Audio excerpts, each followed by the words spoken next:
Welcome to Her Sport, Ireland's only media platform dedicated to women in sport. Today, I'm delighted to be joined by McMahon. Eve, how are you?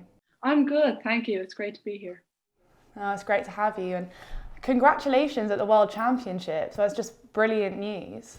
Yeah, no, it was fantastic to get. I think this is my sixth World Championship medal in my career, so Wow, it's a pretty big one. that's amazing. So can you talk us through the event and how it was? Yeah, so last June, I kind of had a really, really busy summer ahead of me. So I sat my Leaving Cert, which is the final exams in Ireland. And then I went straight to my Youth Europeans in Greece. And then I won that event. And then straight to the Netherlands, which was the Youth World's ISAF Championships. I also won that event. And then my last youth event was the Youth Worlds all the way in Texas. And that was kind of the triple crown kind of completed. So that's now a world kind of sailing record. So it's the first time I believe that any sailor ever, male or female, has ever won all three events in the same year in a row. Wow, that's amazing. And how did you balance training with schoolwork? Because obviously that's a very intense last year of school to have come straight out of. Yeah, it definitely was very tough. I had to take time off sailing because sailing it takes up a lot of your time in terms of like traveling and just being on the water. So I kind of prioritized my fitness. So I knew that I'd be fit enough to go back into the boat after my exams. So I kind of just spent the whole time, cycling and going to the gym and then studying afterwards. So I made some little sacrifices with sailing, but it just meant I was going straight back into the events after my exams, kind of injury preventing and all this kind of stuff. So it was great way to kind of balance the two of them. Yeah, definitely. And which would you say was your favourite event that you've done so far this season? Definitely Texas. It was a bit wild in terms of the heat. So it was quite different. You really had to be quite fit for that because it was really, really physically tough. And it was just amazing waves, amazing conditions. And it was just amazing to sail against such a competitive fleet. Definitely, yeah. And would you say that has been your favourite part of the world to sail so far, or is there somewhere else that's been particularly good? Last winter we trained in Lanzarote, and that was absolutely amazing. So we trained with the Danish team, the Danish Olympic team, and that was on the run up to the Tokyo Olympics. So it was kind of during the COVID lockdown, so it was quite quiet, but the conditions were absolutely amazing. And the cycling, it was crazy in terms of just cycling around the island. It was like all like lava rocks, so it was kind of like cycling on the moon. It was really, really cool place. Would you say cycling's your favourite training to do off boat? Yeah, so we do so much cycling. I do enjoy it, especially when we're in a team scenario, because we spend a lot of time on the water. In terms of our race days, are like 6 hours long. Like we've been on the water for quite a long time, and our events are over 6 days long as well. So we need quite a lot of endurance training. So we have to do a lot of stuff on the bike just to be able to have the endurance to go the full way through the event. That makes a lot of sense. And what's the longest race you've done? In terms of sailing, so each of Yeah. our races are an hour long, and we do two a day. But if we fall like behind schedule due to no wind or too much wind, then we have to do three races a day, which is quite physically tough. Mm. And the hour long races, they're a good time limit, but they definitely are demandingly tough. I can see that. And what is the most exhausting part of sailing, the most challenging element of it? I think because I sail now in the senior fleet, the girls are extremely, they're at an extremely high level. So, one little mistake and you've fallen down quite a lot in terms of your results.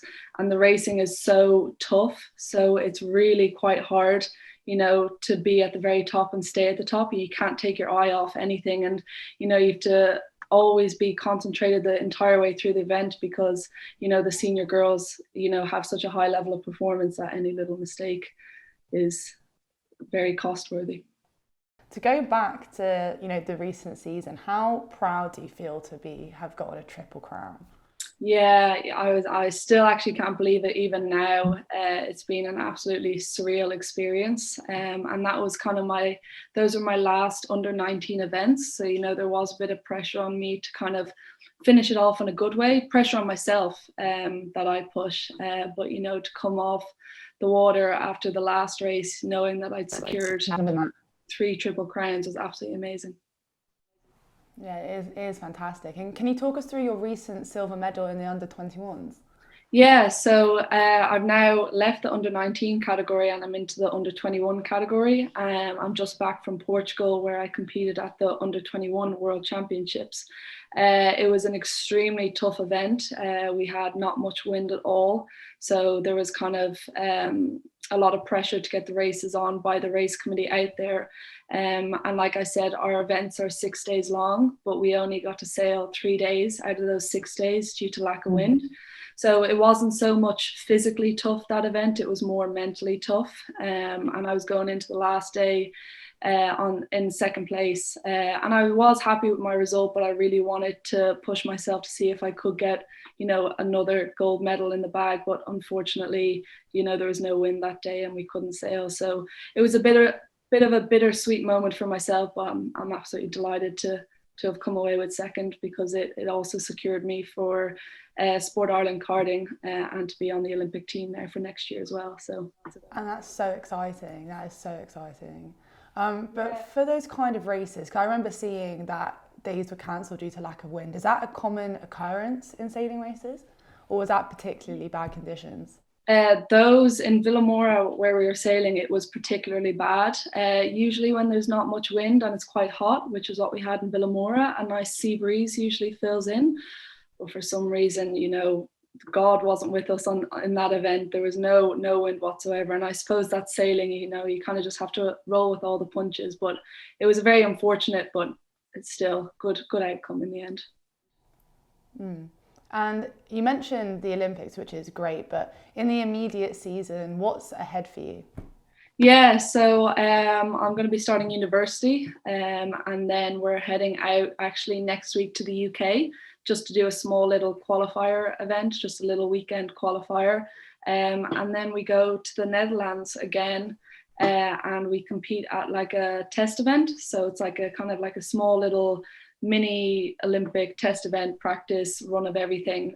And that's only one spot per country. So it's like all the best sailors will be there. And then after that, then we have our senior events, which are later in the season. So in October, we fly back out to Texas. And that's the Senior World Championships. And then after that, in November, we go to France for the Senior Europeans. So still a really, really busy schedule, but very busy. And what would you say the most important attributes are to distinguish a successful sailor, someone who would really make it in this sport the way you have? I try and be kind of as humble as possible. You can't get ahead of yourself in sailing at all. There's so many different variables in this sport that anything can happen in sailing. So I really, my biggest attribute I try and be is humble. I think that's a really big one to go forward and to be a professional sailor. You kind of just have to, be confident in yourself as well. Yeah. And how does sort of the team dynamic change when you're doing something that's more of an endurance event instead of the shorter races? Well, we have quite a small team, so we know each other very, very well. And, we have all good relationships with our coaches as well. So we just we sail by ourselves. So we're kind of more in our own mental headspace. But it doesn't really change that much. Our events kind of are always very similar in terms of length and endurance. I can see that. And do you prefer competing with a team or do you prefer doing solo races? Definitely solo races. I was kind of always brought up kind of to just be competing in a boat by myself, and I'm the only one who's sailing the boat, so it's the only person who can have the blame is myself. So I kind of prefer it that way, to have all the pressure on myself and just work with my own headspace and not really having to consult others, I suppose. That makes a lot of sense. And how have you found the move to doing under 21s from doing under 19s? Has it been a challenge? To be honest, not really, because at a very young age, I started sailing in under 21 and senior, even though I was still in the under 19 category. So this is already my second under 21 championship. So I'm kind of used to the standard of the fleet and the level of each fleet. And I just love sailing against all the top girls. So how did you get into sailing? Yeah, so I've two older brothers who both still sail at the moment, and we kind of just entered some summer courses in my yacht club, in my local yacht club, Howth Yacht Club, and we kind of just went from there. Really, my two older brothers kind of did the pathway through with Irish sailing, and I just followed through, did exactly what they did, and here I am. Wow. And when did you realise you wanted to compete at an elite level like this? From a really young age, it was always my dream to go to the Olympics. I think it kind of is a lot of people's dream. And, I've kind of just stuck with that main goal in my head. And it was quite an early age. I moved into the Olympic women's dinghy. So I wanted to be training in that boat for a long, long time to be fully familiar with it. So I've kind of had my eyes set on the Olympics for a long, long time. And who's been your role model in sailing through this period? Well, last year when we were training in Lanzarote, like I said, we were training with the Danish sailing team, and there's a sailor, Anne-Marie Rindom, who won gold at the Tokyo Olympics just there. And she was like a huge role model for me. She was just such a nice athlete, and humble is a good word to sum her up. That's kind of where I learned to be humble, is from her. She kind of took me under her wing, and she wasn't afraid to, train me up and give her skills as well. So that's who I kind of look up to and hope to be like her sometime too. That's really great. And would you say, as a girl in sailing, I know this personally because I've sailed, I've always felt like the minority. Have you felt like there's not a big group of girls going into sailing? Yeah, when I was younger, a lot of the summer courses were filled with mostly boys. And, the girls, there definitely were some girls there, but it was always a much smaller fleet and a much smaller number. And as the time has kind of gone on and I've gone into the international fleet, it's actually really nice to see, the girls' fleet growing, and there's more competitors, and, there's more, media around us. And I think that is really important. And then to see, women kind of breaking world sailing records is huge for us to show like the power that we do have. So it's amazing to be able to see the difference in the years and how it's changed. I think it's a really good change. And for girls our age, what piece of advice would you give if they wanted to go into sailing at this elite level? I think it's really just to believe in yourself. You'll definitely get hit by some challenges, and just not to turn away, kind of just to face them head on. And, whatever you want to do, and if you believe in yourself, you'll always get there. That's really good. That's really good. But aside from saying, you mentioned a bit of cycling, what other sports are you interested in? So we do a lot of cycling, and then I used to play a bit of hockey as well. And now I'm really getting into wing foiling. So it's kind of like a little hydrofoiling surfboard kind of thing. So it's kind of still is connected to the water, but it's something different to what I do every single day. So it's a really fun, fast, boat that I love sailing. So that's kind of my other little sport that I love doing, just to be able to relax. Do you find that the skills you learn from that help you with your competitive sailing?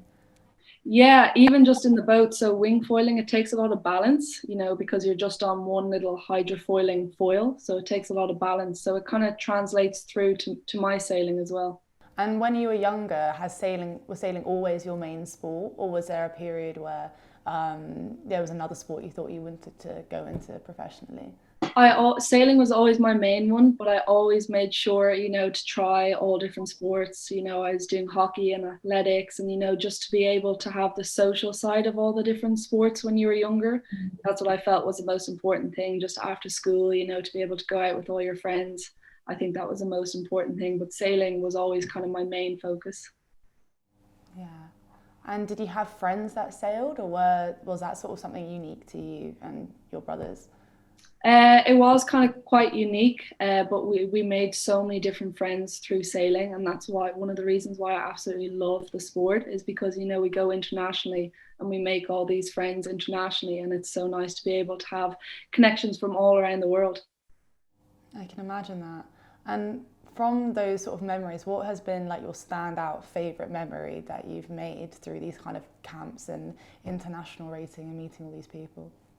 I think, to be honest with you, the power of the mind is huge. You can be very, very good at sailing, but it's, whether you have your mental, capability in check, that can kind of be the main focus. You can be as fully fit as you want to be, but I think for me, my biggest learning curve and, the memory that I've learned is like kind of, being able to deal with the mindset in sport. It's a really big one. So I'm just learning how to deal with all that kind of stuff, and it's really interesting as well. How important would you say the attribute of being mentally resilient is when you're doing an endurance sport like this? Yeah, absolutely huge. So I'll give you a quick example. Just during my under 21s there on the third day, I got 2 yellow flags, which is kind of a term in sailing. So it basically means I was disqualified from one race. And so that means I was under pressure from the very get-go. So I kind of it was a huge mental kind of turn for me in terms of, I knew that I had to really pull something out of the bag to, stay in the race. And it was definitely mentally tough for me. But to be able to learn and to grow from it and to just experience those things at a young age, I think it'll make me into a really good sailor. I can see that. I can really see that. Well, thank you so much for joining us. That was really, really interesting to hear about that. Thank you so much. And it is actually really nice to see all the women kind of grow in sport. So I actually love what you guys are doing. So it's a big inspiration to me.